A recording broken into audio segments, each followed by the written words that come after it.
When the Scioto River rose 12 feet overnight, Frank thought his biggest problem would be the ruined basement, until he discovered what his neighbor had been hiding upstairs. I have been waking up at 5:47 a.m. for the past 3 years, 4 months, and 16 days. Not because I set an alarm, haven't needed one since Dorothy passed. My body just knows when it is time. The house settles into that particular quiet that comes right before dawn. The furnace clicking off after its final cycle. The refrigerator humming its steady tune in the kitchen below. The routine never changes. Feet on the cold hardwood first, then the shuffle to the bathroom, avoiding the creaky board third step from the landing. Splash of cold water on the face. Brush the teeth that are mostly still mine. Run fingers through hair that is more salt than pepper these days. Dorothy used to say I look distinguished. Now I just look old. Coffee comes next. The same chipped blue mug Dorothy bought at that craft fair in Lancaster 23 years ago. The handles worn smooth from decades of my thumb rubbing against it while I read the morning paper. I still make 2 scoops, even though it is just me now, old habits. Sometimes I catch myself reaching for a second mug before remembering there is nobody else to pour for. The kitchen window faces east toward the Scioto River, about half a mile through the trees. Cannot see the water from here. But I know it is there. Been knowing it is there for 41 years. Ever since Dorothy and I bought this place fresh out of the Air Force. 2-story colonial on Riverside Drive in Columbus, Ohio. Close enough to the river for the sound of water, over rocks on quiet nights. Far enough away that we never worried about flooding. The realtor made sure to tell us that. Haven't had significant flooding here since 1913. She had said, tapping her manicured finger on the elevation map. That was back when we thought we would fill this house with children. 4 bedrooms seemed reasonable for a young couple with dreams as big as ours. Dorothy had already picked out paint colors for the nursery before we had even signed the papers. Pale yellow, she said, since we wouldn't know if it was a boy or girl. Gender neutral, they call it now. Back then we just called it practical. The children never came. We tried for years, saw doctors, took tests, went through procedures that cost more than my yearly salary at the aircraft plant. Dorothy took it harder than I did, I think. Found her crying in that yellow room more times than I care to remember. Eventually we stopped trying and started living. Just the 2 of us in a house designed for 6. I settle into my chair at the kitchen table, the one with the view of our backyard. Dorothy's garden still grows wild along the fence line, though I gave up trying to maintain it properly after the second summer without her. The roses climb the trellis in chaotic tangles now. Not the neat rose she used to fuss over every weekend. She would be appalled at the state of it, but somehow it feels more alive this way, more honest. The morning paper arrives at 6:15, thrown with surprising accuracy onto the front porch by a kid who cannot be more than 16.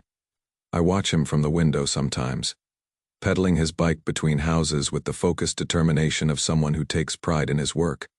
Reminds me of myself at that age, delivering groceries for old Mr. Henderson's store.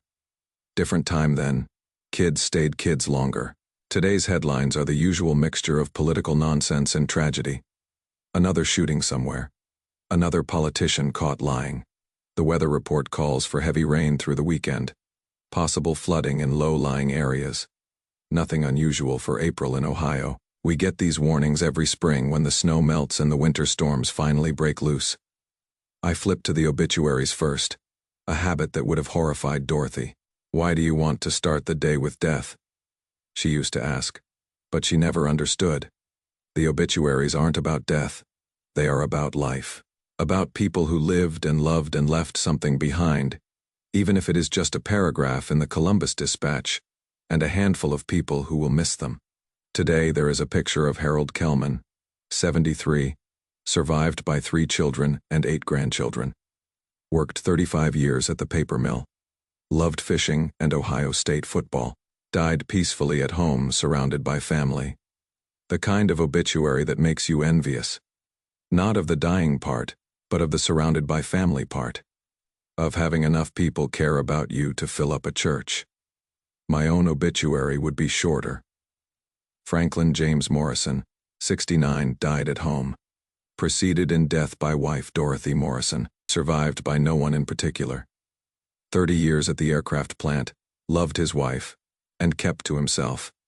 In lieu of flowers, donations can be made to whatever charity feels appropriate. The thought doesn't depress me like it used to. There is a strange peace in knowing exactly what your life amounts to. No pretense, no false drama. Just a man who loved a woman and lived quietly in a house that was always too big for them. By 7 of the clock, I am dressed and ready for the day ahead, though the day ahead never holds much.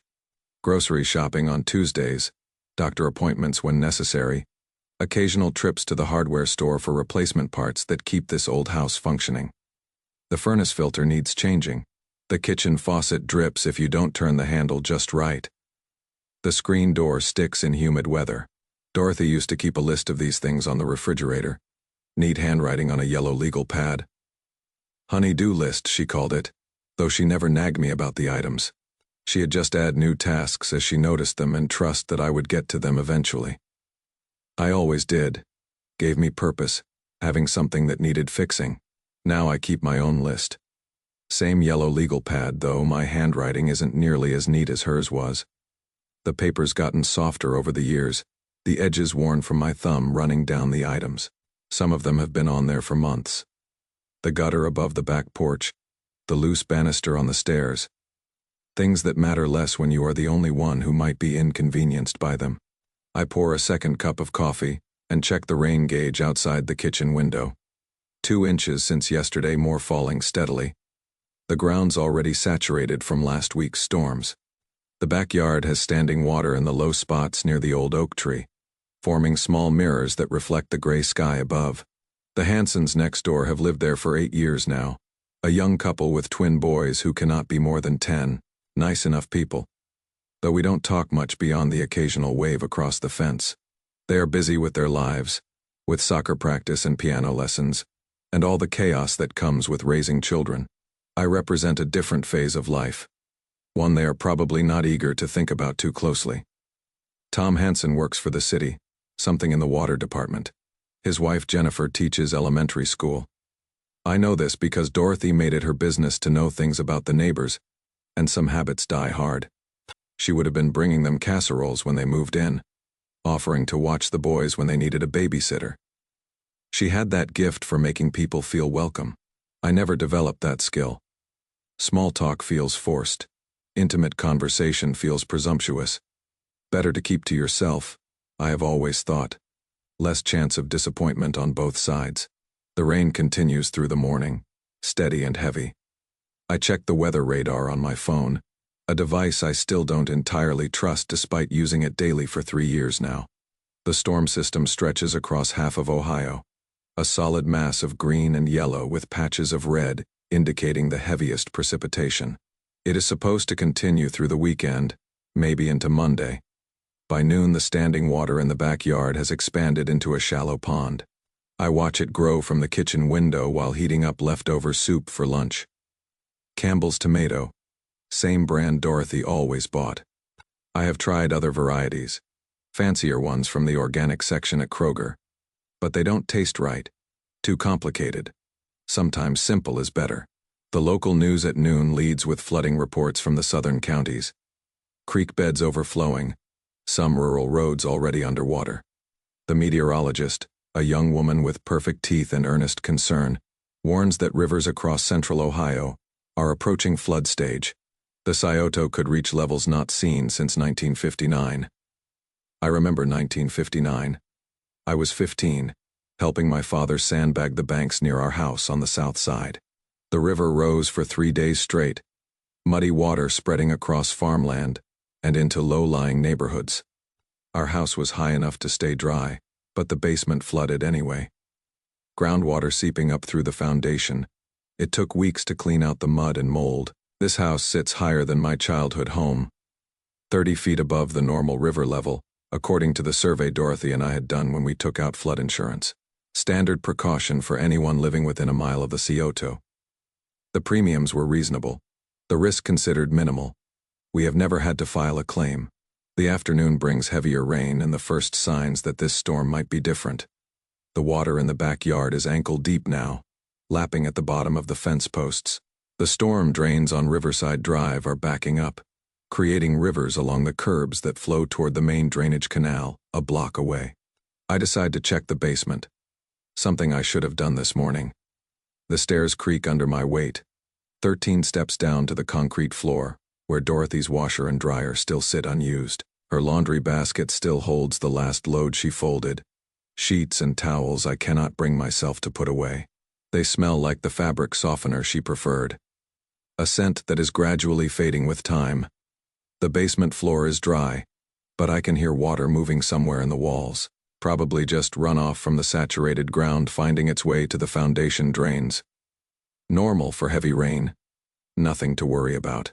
I check the sump pump anyway, a device I have tested twice a year since moving in but never actually needed. The float switch moves freely.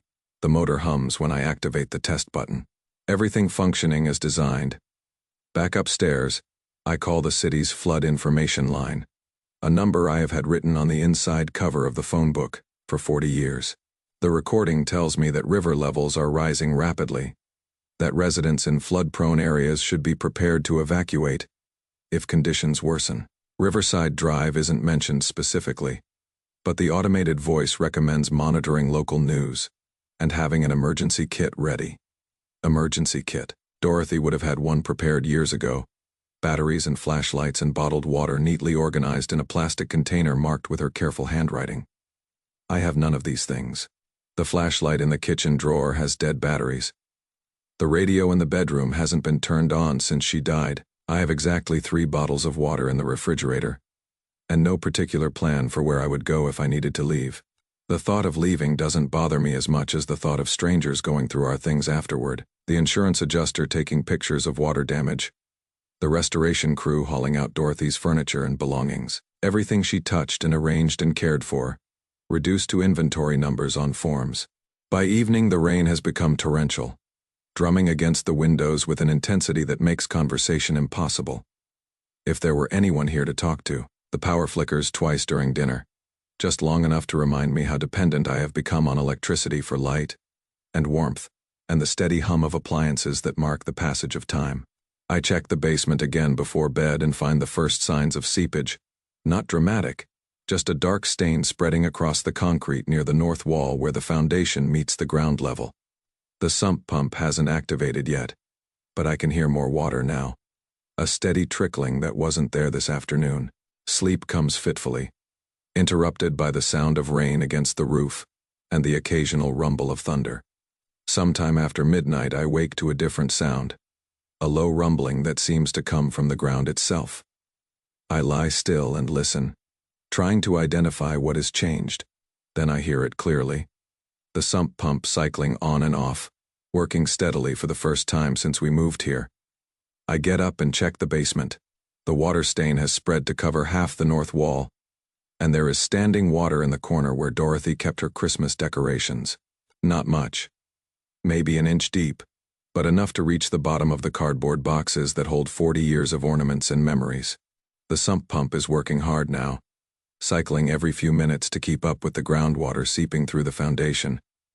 I should go back to bed, should trust the system to do its job.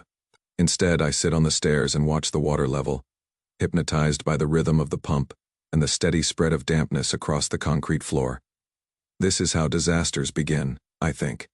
Not with dramatic moments of crisis, but with slow changes that accumulate until you realize you are in trouble. Water finds its way into places it doesn't belong. Systems that have worked for decades suddenly prove inadequate. The safe becomes unsafe so gradually that you don't notice until it is too late to do anything about it. By dawn, the basement is flooding in earnest. 3 inches of murky water cover the entire floor, and the sump pump can no longer keep up with the volume coming in. I watch from the stairs as Dorothy's Christmas boxes float like small boats. Their contents probably ruined.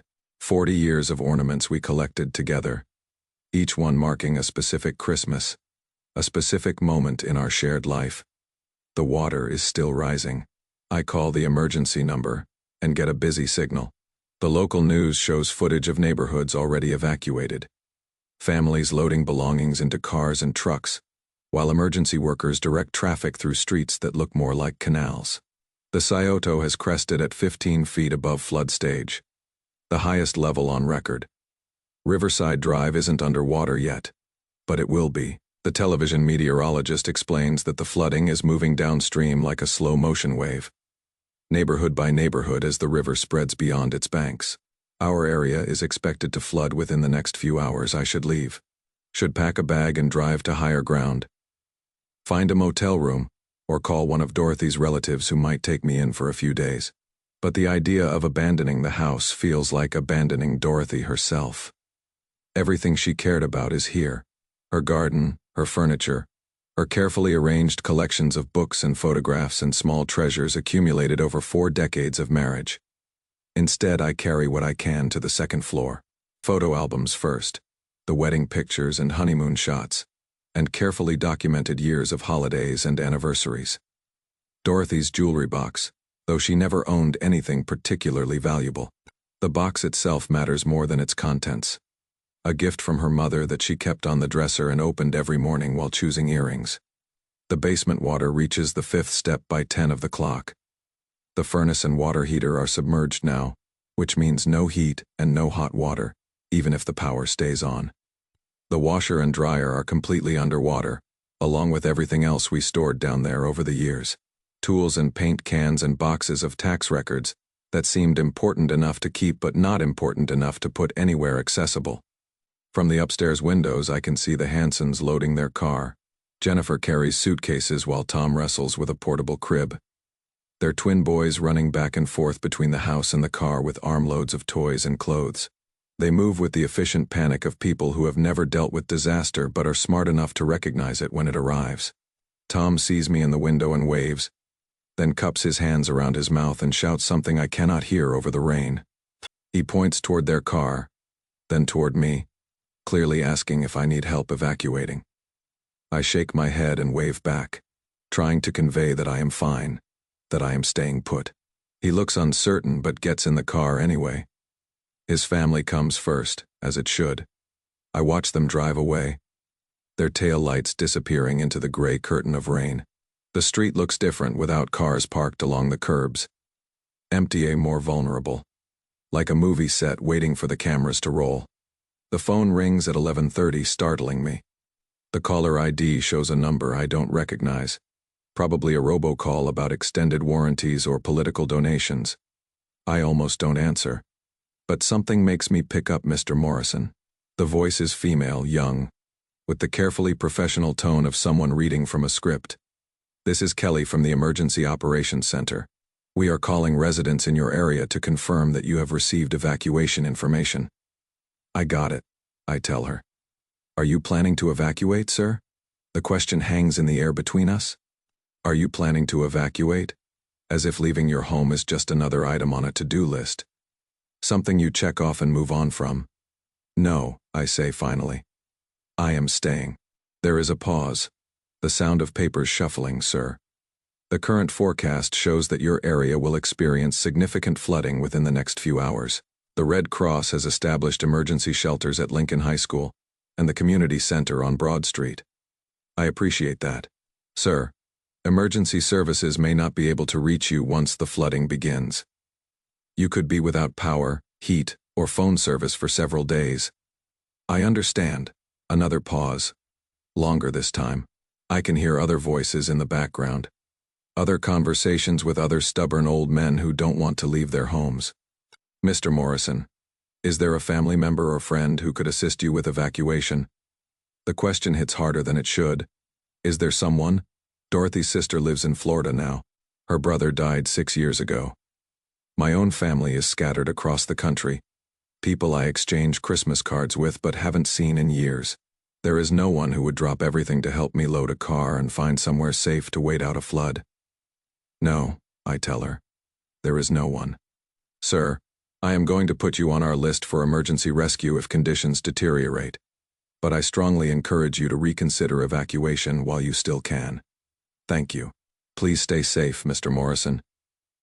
She hangs up and I am alone again with the sound of rain against the windows and water rising in the basement. The silence feels heavier now, more pronounced. I imagine Kelly moving on to the next name on her list. The next stubborn old person who doesn't have anywhere to go or anyone to call. By noon, the street is flooded. Not deep yet, maybe 6 inches, but enough to make driving dangerous. The storm drains have given up entirely, and water flows down Riverside Drive, like a shallow river seeking its way back to the Scioto. I watch from the front window as debris floats past. Tree branches, plastic bags, a child's bicycle with training wheels. The basement water has reached the main floor, seeping up through the floorboards in the kitchen. I can feel the softness under my feet when I walk across the linoleum, the wood subfloor already beginning to warp. The hardwood in the living room will be next. Planks Dorothy and I saved for 3 years to afford when we bought the house. I sit in my chair at the kitchen table and watch the water creep across the floor tile by tile. There is something mesmerizing about it. The patient way it spreads into every corner and crevice. Water doesn't hurry. It doesn't force its way into places it doesn't belong. It just waits, persistent and inevitable, until gravity and pressure create the opening it needs. The power goes out at 12:47. I know the exact time because I am looking at the microwave clock when it blinks off, leaving the house in the gray half-light that comes from overcast skies and rain-streaked windows. Without the hum of the refrigerator and furnace, the silence becomes complete, except for the sound of water. Water dripping from the ceiling where the roof has begun to leak. Water gurgling up through the floorboards. Water lapping against the foundation outside like waves against a boat. I have become a man on an island, surrounded by the thing that sustains all life, but can also destroy everything humans build to keep it out. Dorothy would find irony in that. She always said I was too fond of metaphors, too willing to see larger meaning in ordinary events. Sometimes a rainstorm is just a rainstorm, Frank. She would say when I got philosophical about the weather.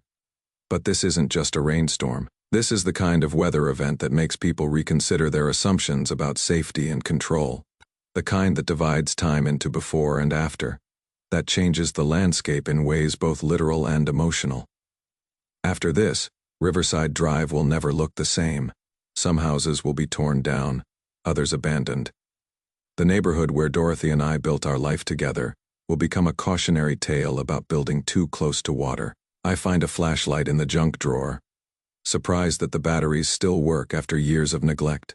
The beam is weak, but adequate, casting strange shadows as I move through the house that feels less familiar in the darkness. Without electric lights, the rooms shrink into pools of visibility connected by hallways that seem longer and more threatening than they did this morning. The water on the main floor is ankle deep now, cold enough to make my feet ache after just a few minutes of walking through it. The floorboards creak and shift under the unusual burden. 40-year-old wood trying to cope with an environment it was never designed to handle. In the living room, Dorothy's carefully arranged furniture sits in the rising water like grave markers in a flooded cemetery. I should go upstairs, should get out of the water and wait for rescue, or for the flood to recede, whichever comes first.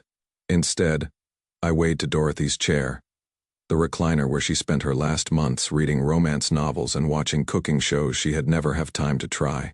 The fabric is already soaked, probably ruined, but I sit in it anyway and close my eyes. This is where she died, not dramatically, not in a hospital surrounded by medical equipment and worried relatives. She died quietly on a Tuesday morning in March. The book she had been reading still open on her lap when I found her. A peaceful death, the doctor said. Her heart simply stopped, worn out from 73 years of reliable service. I held her hand for an hour before calling anyone, whispering things I should have said years earlier, thanking her for the life we had built together, apologizing for not being the husband she deserved, for being too reserved, too careful with emotions, promising her that I would be fine, that she didn't need to worry about leaving me alone. It was a lie, of course. I haven't been fine. I have been functioning, going through the motions of daily life. But fine requires more than just surviving. Fine requires purpose, connection, reasons to get up in the morning beyond simple habit. Fine requires hope. The water continues to rise. By mid-afternoon it is knee-deep on the main floor, lapping at the bottom of the kitchen cabinets and soaking into the books on the lower shelves in the living room. I retreat to the stairs, sitting on the 7th step with my feet pulled up, watching 40 years of accumulated possessions slowly disappear beneath the muddy surface. Dorothy's plants are the first casualties, the African violets she nursed for decades, the spider plants that hung in the kitchen window, the small forest of herbs she grew on the windowsill for cooking, all of them drowning in water that smells like mud and sewage, and the decomposing organic matter that every flood carries with it. I think about the Christmas ornaments in the basement, probably floating now in 6 feet of contaminated water. Each one represented a specific memory. The hand-painted angel Dorothy bought on our honeymoon in Germany, the ceramic Santa from our first Christmas in this house, the collection of glass balls that caught the light from our tree and threw rainbows across the living room walls. Gone now. All of it gone. But that is not entirely true, is it? The ornaments are gone, but the memories remain. Dorothy buying that angel from an elderly craftsman in a shop near the cathedral in Cologne. How she held it carefully in her lap during the entire flight home because she was afraid it would break in the luggage. The excitement in her voice when she found the perfect spot for it on our tree, right at the front where the lights would make it glow. The ornament was just the trigger for the memory. The memory itself lives in a place that water cannot reach.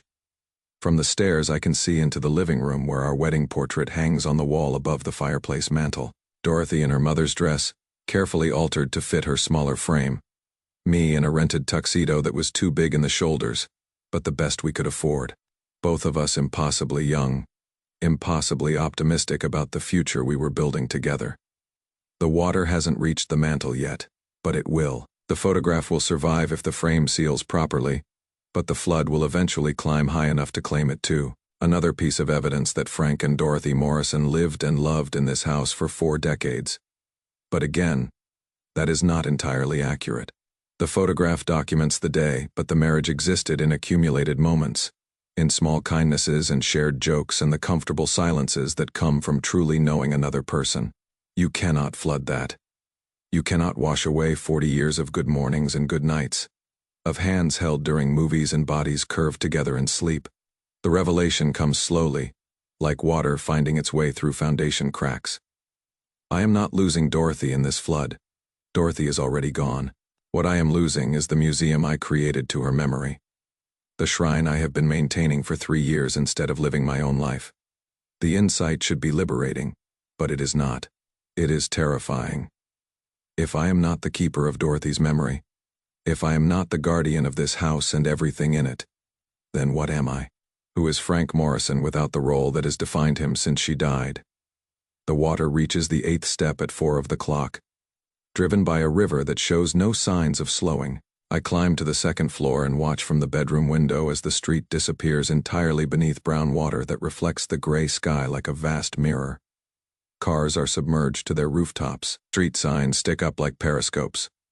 The familiar landscape of my neighborhood has become an alien seascape where nothing looks the way it should. From this height I can see the Scioto itself, swollen beyond recognition, carrying debris from upstream communities that flooded hours before us. Whole trees tumble in the current along with pieces of houses, sections of dock, propane tanks, and the countless small objects that people thought were safely stored above flood level. The scene has an otherworldly beauty that would be stunning if it weren't so destructive. The water catches the late afternoon light and throws it back in silver sheets that move and shift with the current. Birds wheel overhead, displaced from their normal roosting spots, crying out in voices that sound almost human. I try to remember the last time I felt awed by natural forces rather than frightened by them. Probably the winter Dorothy and I got snowed in for 4 days. Back when we were young enough to find it romantic rather than dangerous. We built fires in the fireplace and read books and made love in the afternoons while the wind howled outside our windows. That storm felt like an adventure. This one feels like an ending. The house creaks and settles around me as the water continues to rise. 40-year-old timbers adjusting to stresses they were never meant to bear.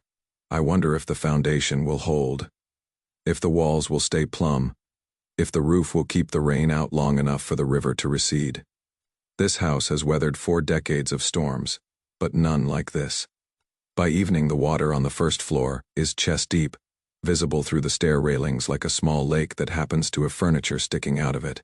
The refrigerator has tipped over and floats at an odd angle against the kitchen island. Cabinet doors hang open, their contents long since washed away or dissolved into the murky water that reflects the beam of my failing flashlight. I am hungry but haven't eaten since breakfast. Afraid to leave the upper floor even for the few minutes it would take to wade into the kitchen and salvage whatever canned goods might still be in the upper cabinets. The water looks dangerous now, opaque and full of floating debris that could cut or trip me. Better to go hungry than risk falling and drowning in my own living room. The isolation is beginning to feel complete. No power, no phone service. No way to contact the outside world or know what is happening beyond these walls. For all I know, the entire city is underwater. For all I know, I am the only person who chose to stay behind and ride out the flood instead of evacuating to higher ground. The thought doesn't frighten me as much as it should. There is something peaceful about being cut off from the constant noise of modern life, from the television news and telephone calls and all the small obligations that normally mark the passage of time. Just me and the water and the gradual dissolution of everything I thought was permanent. Darkness comes early, filtered through storm clouds and the strange atmospheric pressure that makes everything feel muffled and distant. Without street lights or house lights, the night is darker than I remember from childhood, before light pollution made true darkness a rarity in urban areas. I sit by the bedroom window with my dying flashlight and watch the water move past in the darkness, carrying the scattered pieces of other people's lives toward the river, and whatever comes after. Sleep is impossible. The house makes unfamiliar sounds as it adjusts to its new aquatic environment. Timbers groan, metal expands and contracts. Water slaps against the walls with the rhythm of waves, creating the illusion that I am on a boat rather than in a house that happens to be surrounded by floodwater. Sometime after midnight I hear a new sound. Voices calling across the water. Rescue workers, probably searching for survivors with boats and powerful spotlights. I should signal them. Should call out and let them know I am here. Instead, I sit quietly in the darkness and let them pass. I am not ready to be rescued yet. I am not ready to leave Dorothy's house. Even though Dorothy's house is mostly underwater now, the voices fade into the distance, leaving me alone again with the sound of moving water and my own breathing.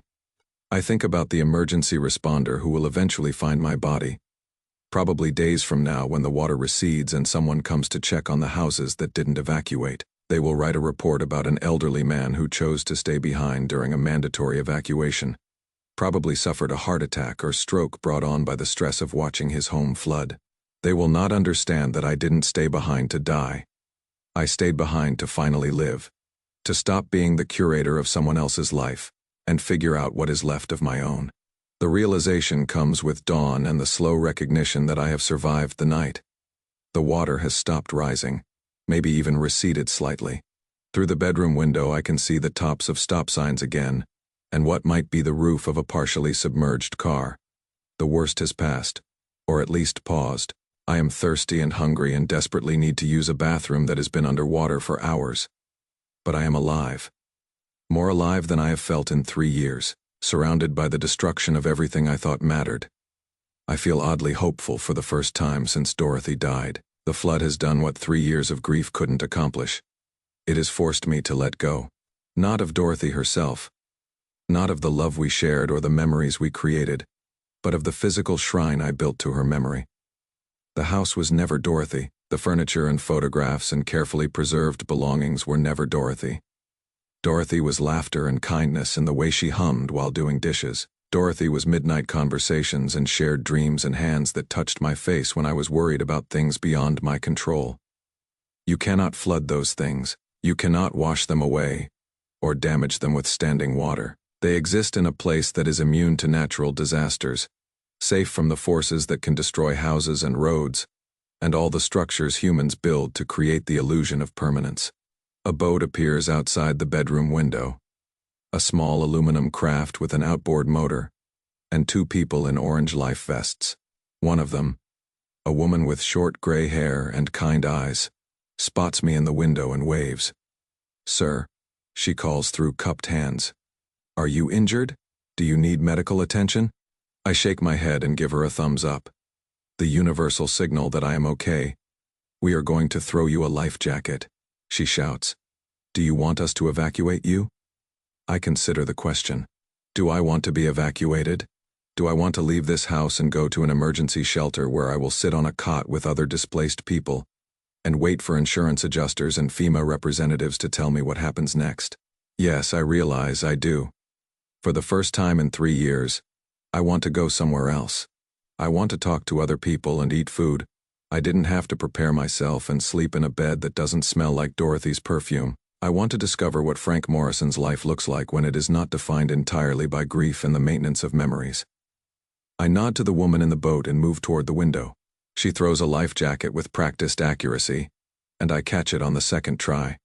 The orange vest is too big, designed for someone with more bulk than my 70-year-old frame carries. But it buckles securely around my chest. "Can you climb out the window?" she asks. I look at the window. A standard double-hung model that Dorothy and I installed ourselves 20 years ago. It should open easily, though I haven't tried to open it in years. The paint might have sealed it shut, or the floodwater might have warped the frame. But it opens smoothly, as if it has been waiting for this moment. Cool air rushes into the stuffy bedroom, carrying the smell of rain and river water, and the indefinable scent of change. The woman in the boat maneuvers closer to the house, careful to avoid the submerged obstacles that make navigation dangerous. Her partner, a younger man with a Coast Guard uniform, reaches up to help me climb down into their boat. "Easy does it," he says as I swing my legs over the windowsill. "Take your time." I lower myself carefully into the boat, surprised by how unsteady I feel after spending 18 hours in a house that barely moved. The water reflects the morning sky, creating the disorienting illusion that we are floating through clouds instead of navigating a flooded neighborhood. "I am Linda," the woman says as her partner starts the motor. "This is Petty Officer Martinez." "What is your name, sir?" "Frank Morrison." "Well, Mr. Morrison, you picked quite a storm to ride out. How long have you been in the house?" "Since it started flooding." "Yesterday morning." She makes a note on a waterproof clipboard. "Any medical issues we should know about? Injuries? Medications? Anything like that?" "Number." "I am fine. And I am fine. I realize. Better than fine. For the first time in 3 years, I feel like Frank Morrison rather than Dorothy Morrison's widower. The flood didn't just wash away my possessions. It washed away the narrow definition of myself that I had been carrying like a burden since she died. We motor slowly through the drowned neighborhood, past houses that look like islands in a vast lake. Some show signs of recent evacuation, open doors, belongings hastily loaded into cars that sit in driveways with water up to their windows. Others look abandoned, their windows dark and their yards indistinguishable from the larger body of water that surrounds them. "Have you lived here long?" Linda asks. 41 years. "My wife and I bought the house in 1982. She evacuated separately. She died 3 years ago." Linda nods with the practiced sympathy of someone who has conversations like this regularly. "I am sorry for your loss." "Thank you." But the words don't carry the weight they used to. Dorothy's death isn't my loss anymore. It is simply a fact, like her birth or our wedding, or any of the other events that mark the passage of our shared time. The loss was in the 3 years I spent afterward, the 3 years I gave to grief instead of living. We reached the evacuation point at Lincoln High School, a red brick building on high ground that now sits surrounded by emergency vehicles and Red Cross tents. Dozens of boats like ours are ferrying people from flooded neighborhoods, a steady stream of refugees from the rising water. Martinez helps me out of the boat and onto a dock that has been set up in what used to be the school's parking lot. Volunteers in matching t-shirts guide me toward a registration table where a young man with a clipboard takes down my information address. 1247 Riverside Drive, Ive. Next of kin. I pause at the question. Next of kin, the person who should be contacted in case of emergency. The one who would make decisions if I couldn't make them myself. There isn't one. I say finally. The volunteer looks up from his clipboard, uncertainty in his eyes. No family, friends. Number. He makes a note and continues with the questions. Medical conditions. Medications. Special dietary needs. The routine bureaucracy of disaster relief, reducing human lives to information that fits on forms and can be processed by computers. But I don't mind the questions. They are practical, necessary, focused on moving forward rather than dwelling on what has been lost. For 3 years I have been looking backward, maintaining the past. Now I am being forced to look ahead, to consider what comes next.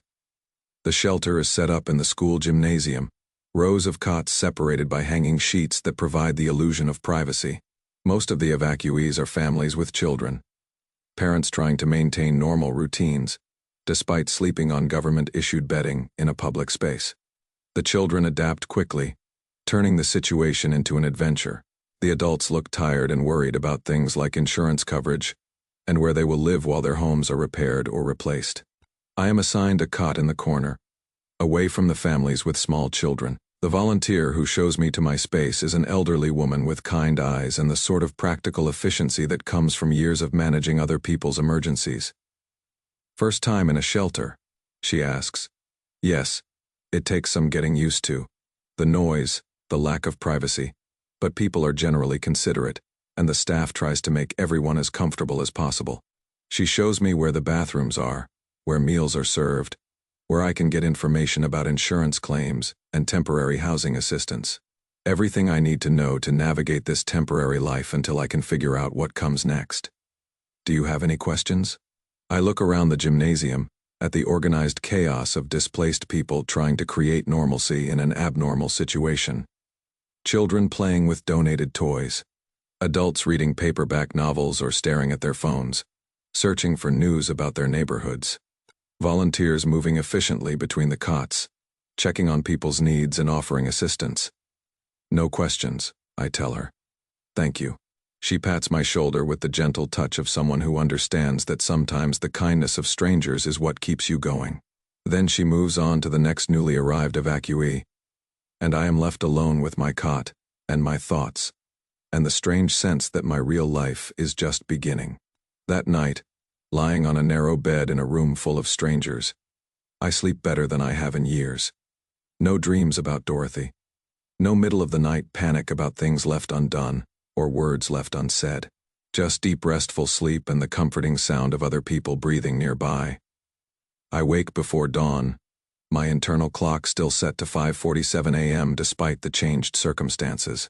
Around me, families are beginning to stir. Children whisper to avoid waking their neighbors. Parents fold blankets and organize their few possessions, with the practiced efficiency of people who have learned to travel light.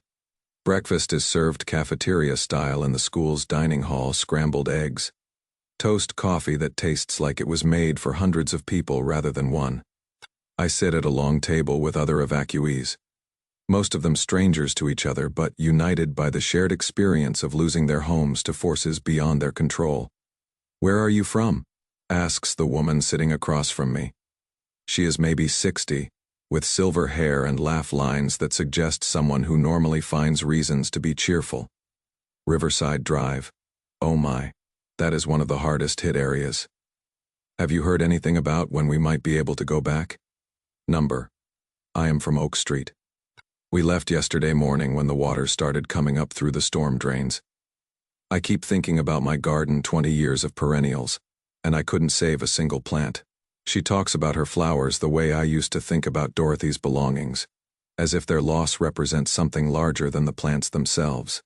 But I can hear something in her voice that I never managed to achieve in my own thoughts.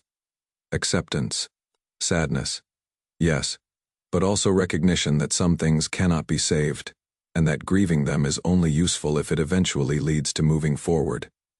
I am Margaret, by the way, Frank Morrison. Nice to meet you, Frank.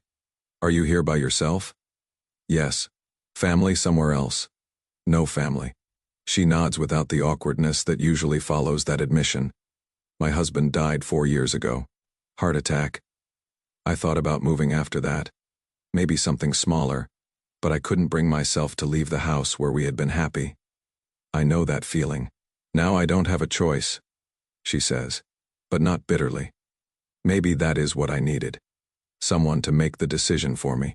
We finish breakfast in comfortable silence.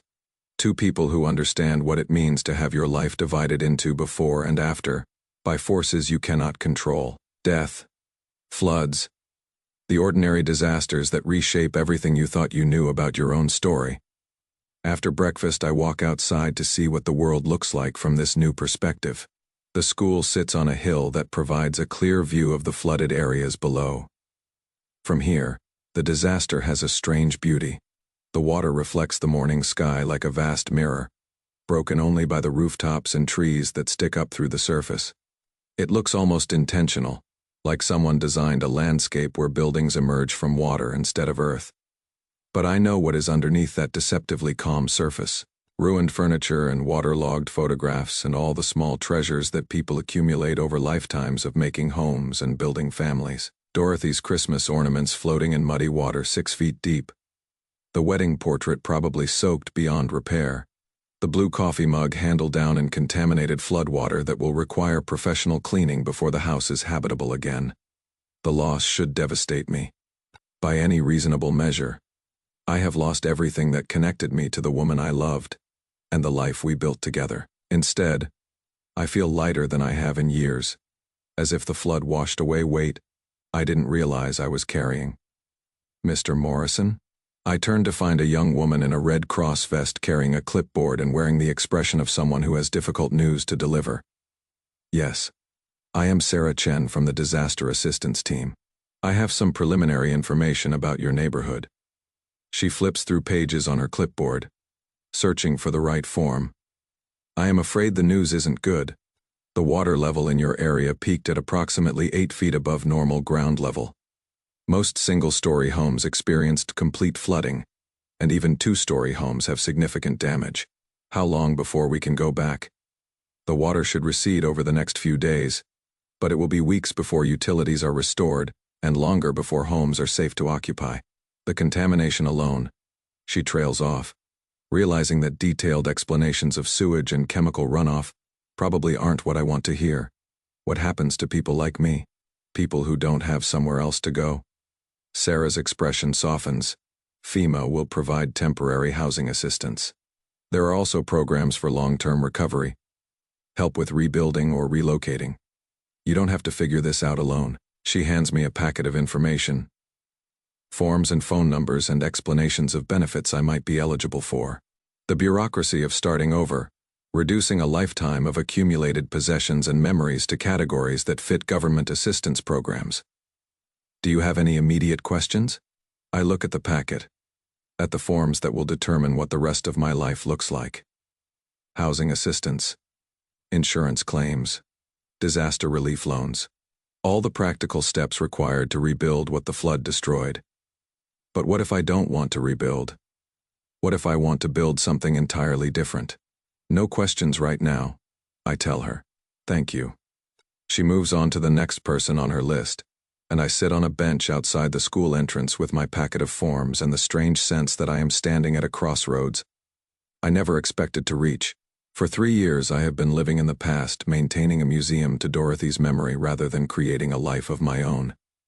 The flood didn't just destroy my house. It destroyed the excuse I have been using to avoid moving forward. The comfortable routine of grief that let me hide from the challenge of discovering who Frank Morrison is without Dorothy Morrison. Now I have to find out. The next few days pass in a blur of paperwork and phone calls and conversations with insurance adjusters who document the destruction of a life I am no longer sure I want to reconstruct. The house is uninhabitable, probably a total loss once you factor in the cost of repairing flood damage to a structure that was 40 years old to begin with. The insurance settlement will be enough to start over somewhere else. Maybe somewhere smaller and easier to maintain. An apartment in a complex with other retirees.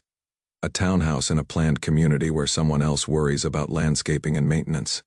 The kind of place Dorothy and I always said we would consider when we got too old to take care of a big house. But the idea of moving to a retirement community feels like giving up. Like accepting that the interesting part of my life is over, and all that is left is managed decline in an age-appropriate environment.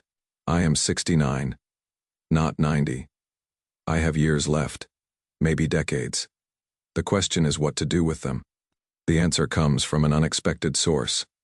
A conversation with Margaret from the breakfast table, the woman who lost her garden to the flood.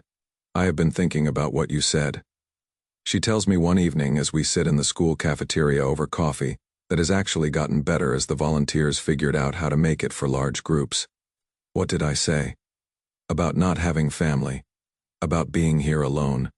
I nod, wondering where this conversation is heading. I don't have children either. My husband and I tried for years, then decided we were meant to be a family of two. After he died, I thought about moving closer to my sister in California, but I couldn't bring myself to leave. She pauses, stirring her coffee with the slow deliberation of someone choosing her words carefully. Now I have to leave anyway. The house is ruined, and even if I could afford to rebuild, I am not sure I want to go back to that life, rattling around in a big, empty house, taking care of a garden that no one else will ever see. What will you do instead? I don't know yet, but I was thinking. There are other people here in the same situation, people our age who lost everything and don't have family to fall back on, people who need to start over but don't want to do it alone. She looks at me with the expression of someone testing out an idea that might sound crazy when spoken aloud. What if we started over together? Not romantically, she adds quickly. I am not ready for that, and I don't think you are either. But as friends, as chosen family, the idea hangs in the air between us, radical in its simplicity. Why assume that starting over means starting alone? Why accept isolation as the natural state of aging when connection is what makes life worth living? Tell me more, I say. Over the next hour, Margaret outlines a vision that grows more appealing as she describes it. A group of people in similar circumstances pooling their resources and their experience to create something new. Not a retirement community with rules and restrictions, but a chosen family of adults who want to live with purpose and connection, rather than just marking time until they die. There is a place I heard about in Oregon, she says, a small town that has been losing population as young people move to cities. They are actually recruiting older residents, offering tax incentives and affordable housing. What if we went somewhere like that, bought houses near each other, created our own community? The idea is so different from anything I have considered that it takes me a moment to process it. Leave Ohio, where I have lived my entire life. Move across the country with people I barely know. Build a new kind of family based on friendship rather than blood relations. How many people are you thinking? I don't know. Maybe 6 or 8. Enough to provide real support for each other. Not so many that it becomes impersonal. I think about the other evacuees I have met over the past week. Tom, a widowed retired teacher who lost his house and most of his possessions, but still finds ways to help other people fill out their insurance forms. Jennifer, a never-married social worker whose apartment flooded, and who has been organizing activities for the children in the shelter. David, a divorced engineer who has been quietly fixing everything that breaks in the makeshift community we have created here.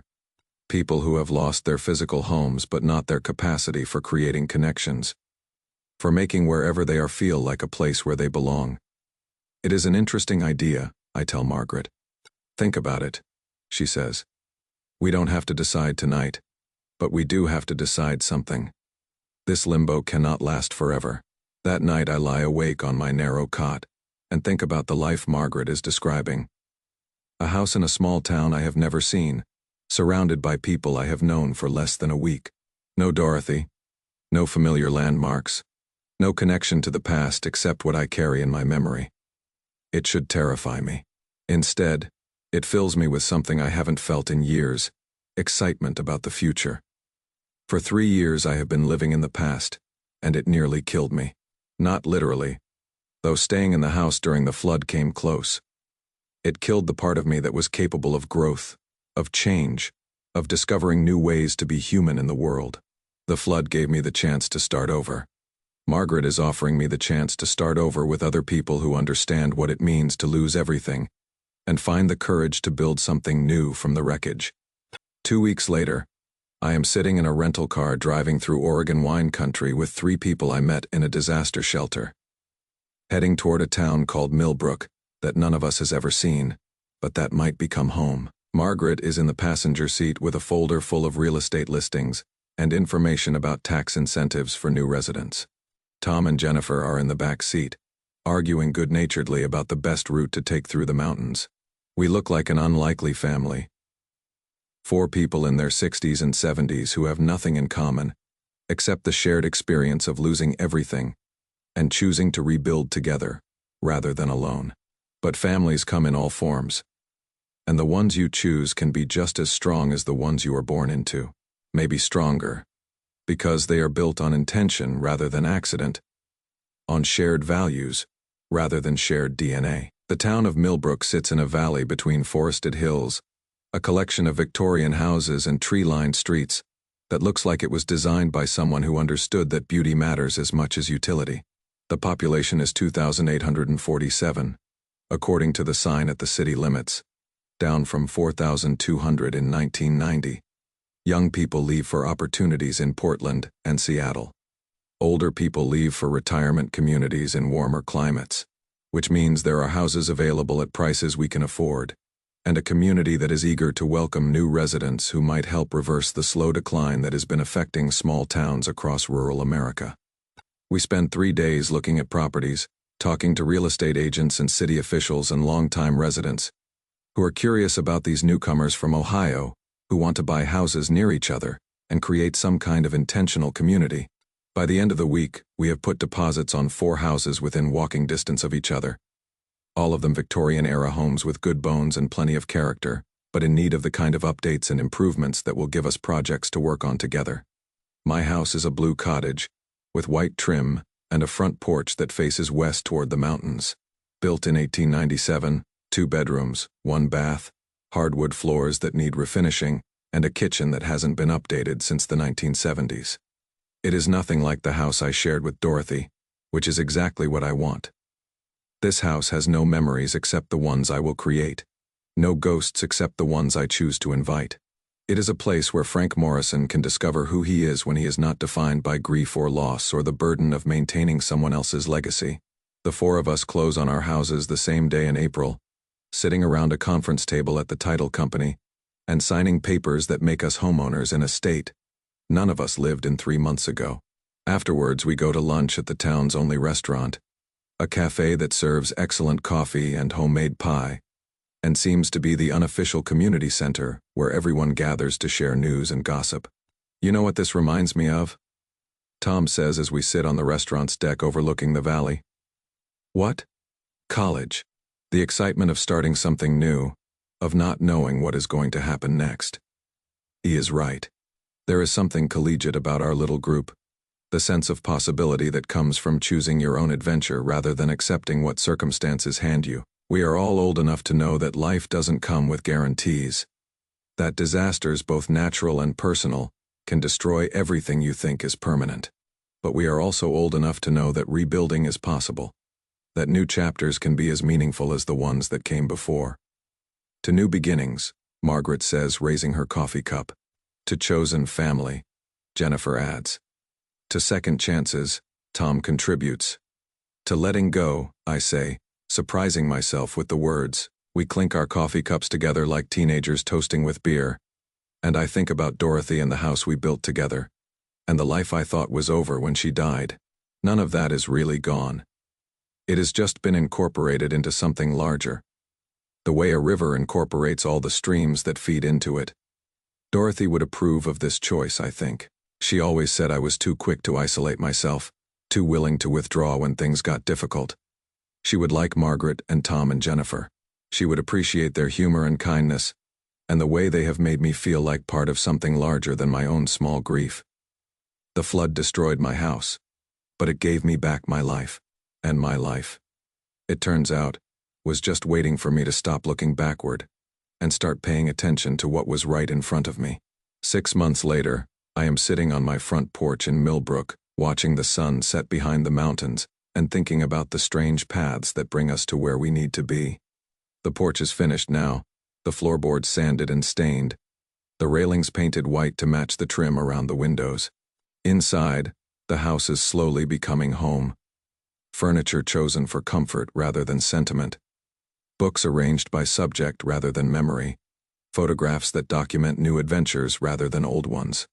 Margaret lives 2 houses down, her garden already producing tomatoes and herbs that she shares with the rest of us. Tom is across the street, his front yard converted into a little free library that has become popular with neighborhood children. Jennifer is next door, Her house the unofficial headquarters for our various community projects. Because that is what we have become. A community project ourselves. But also people who create community projects. Tom teaches literacy classes at the local library. Margaret volunteers at the food bank. Jennifer helps coordinate services for elderly residents who need assistance but want to stay in their own homes.